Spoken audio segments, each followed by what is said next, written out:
これでもさ、ちょっと柔らかいんだよね。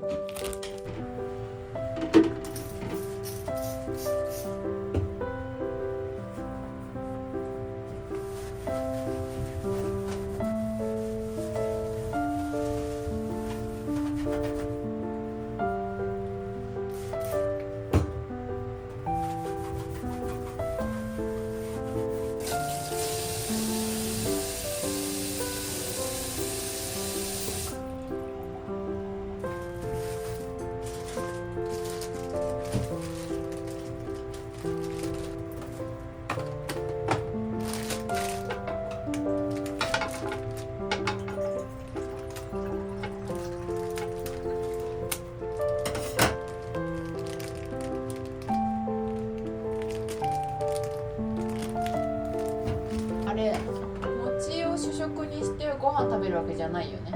餅はデザートみたいになるってこと？きな粉があるか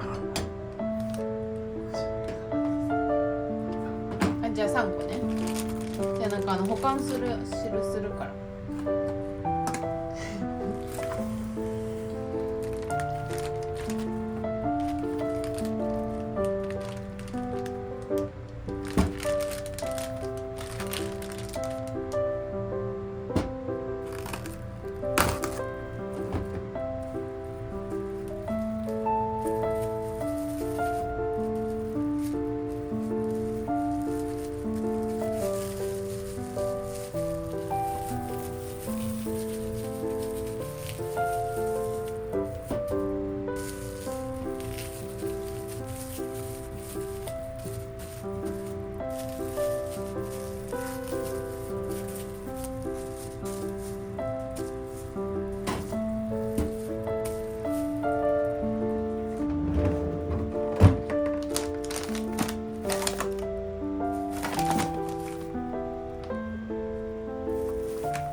いいよいいよ。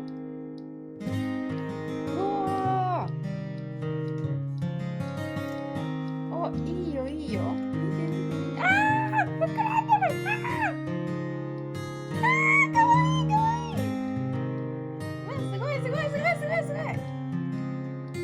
え、ちょっとすごいすごいすごいすごいすごい。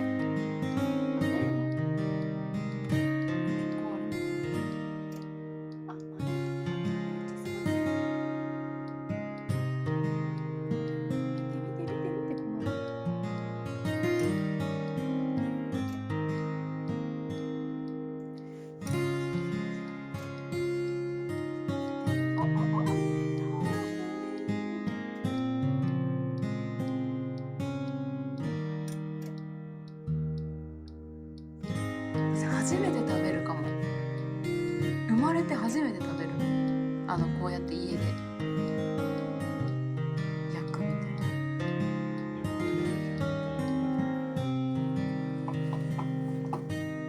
おー。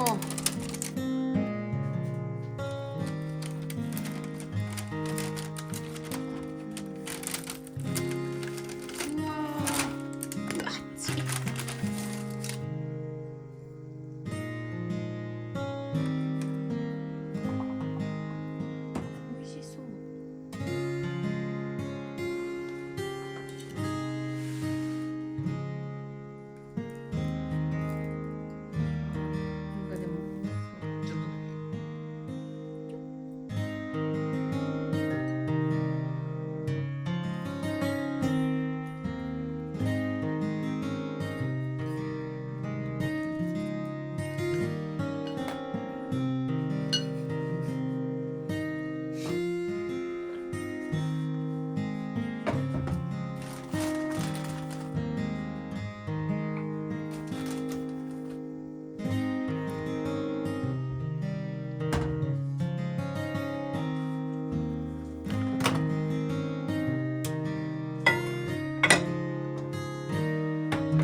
味も変わるの？